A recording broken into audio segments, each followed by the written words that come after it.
નમસ્કાર અમારા વાલા પેન્શનર મિત્રો, નિવૃત્ત કર્મચારી મિત્રો, ભાઈઓ તથા બહેનો, સ્વાગત છે તમારું આપણી પોતાની યુટ્યુબ ચેનલ પેન્શન ગુજરાતમાં। તો મિત્રો, આજે ફરી એકવાર ખૂબ જ મોટા અને ચર્ચિત વિષય પર વાત કરવા માટે અમે હાજર છીએ। તો છેલ્લા ઘણા દિવસોથી સોશિયલ મીડિયા પર, વોટ્સએપ ગ્રુપોમાં અને કર્મચારી સંગઠનોમાં એક જ ચર્ચા ચાલી રહી છે કે શું સરકાર પેન્શનરો અને સરકારી કર્મચારીઓના વેતનમાં સીધો 45,000 રૂપિયાનો વધારો કરવા જઈ રહી છે?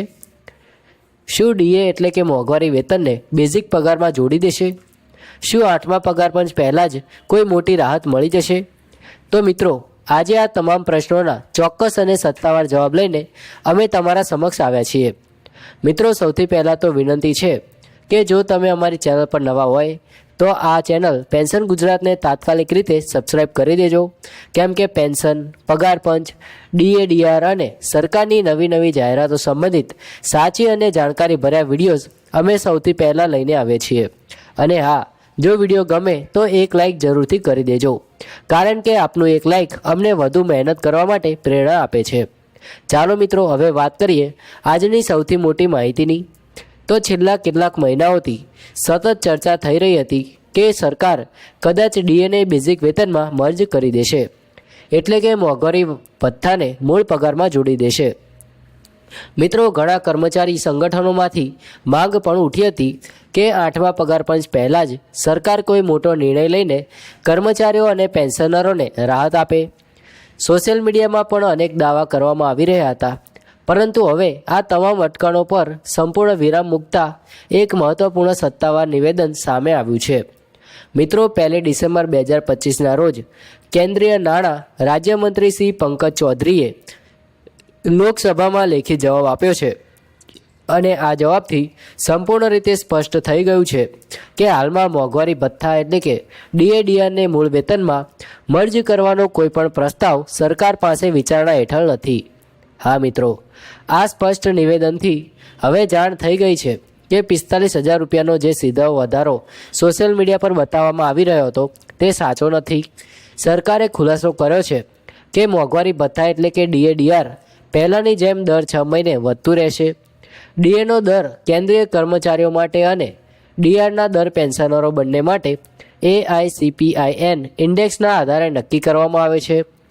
પહેલાં અનુમાન લગાવવામાં આવી રહ્યા હતા કે કદાચ સરકાર 2026 પછી ડીએડીઆરમાં વધારો નહીં કરે અને તેને 8મા પગાર પંચમાં જ જોડીને એક સાથે જાહેરાત કરશે, પરંતુ આ તમામ ધારણાઓ હવે ખોટી સાબિત થઈ ગઈ છે।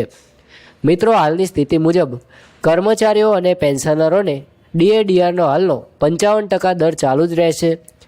દિવાળી પહેલાં સરકારે 3%નો વધારો કર્યો હતો, અને હવે આવતી જુલાઈમાં ફરી એક વખત 6 મહિને વધારો થવાનો છે, જેમ કે નિયમ મુજબ હંમેશા થાય જ છે। હવે મિત્રો, બીજી મહત્વપૂર્ણ બાબત એ છે જે છે 8મું પગાર પંચ।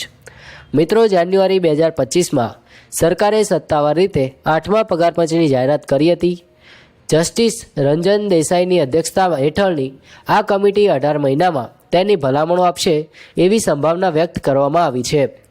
સૈદ્ધાંતિક રીતે 8મું પગાર પંચ 1 જાન્યુઆરી 2026થી લાગુ થવાનું છે, પરંતુ મિત્રો, અનેક રિપોર્ટ અનુસાર નિમણૂકની પ્રક્રિયા, TORની મંજૂરી અને પ્રશાસનિક વિલંબને કારણે વાસ્તવમાં આ પગાર પંચ લાગુ થવામાં ઓછામાં ઓછા 2 વર્ષનો વિલંબ થઈ શકે છે।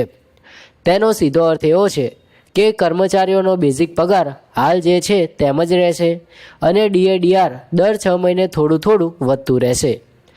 આ તમામ બદલાવથી પેન્શનરોને તરત કોઈ મોટા વધારો જોવા નહીં મળે, પરંતુ નિયમિત ડીઆર વધવાથી પેન્શનર મિત્રોનું પેન્શન ઓછું વધી રહ્યું રહેશે। મિત્રો, 8મા પગાર પંચની ભલામણો 50 લાખથી વધુ કર્મચારીઓ અને 65 લાખથી વધુ પેન્શનરો પર સીધી અસર કરશે, એટલે આ પંચ ખૂબ જ મહત્વપૂર્ણ બન્યું છે। પરંતુ હાલની સ્થિતિ સ્પષ્ટ છે કે અત્યારે 45,000 રૂપિયાનું કોઈ સીધો વધારો અથવા ડીએને બેઝિકમાં મર્જ કરવાનો કોઈ નિર્ણય નથી। મિત્રો, આપને આ માહિતી ઉપયોગી લાગી હોય તો એક લાઇક અને કોમેન્ટમાં લખીને જરૂરથી જણાવજો, અને જો તમે પેન્શનર છો તો ચેનલને જરૂરથી સબસ્ક્રાઈબ કરી લેજો।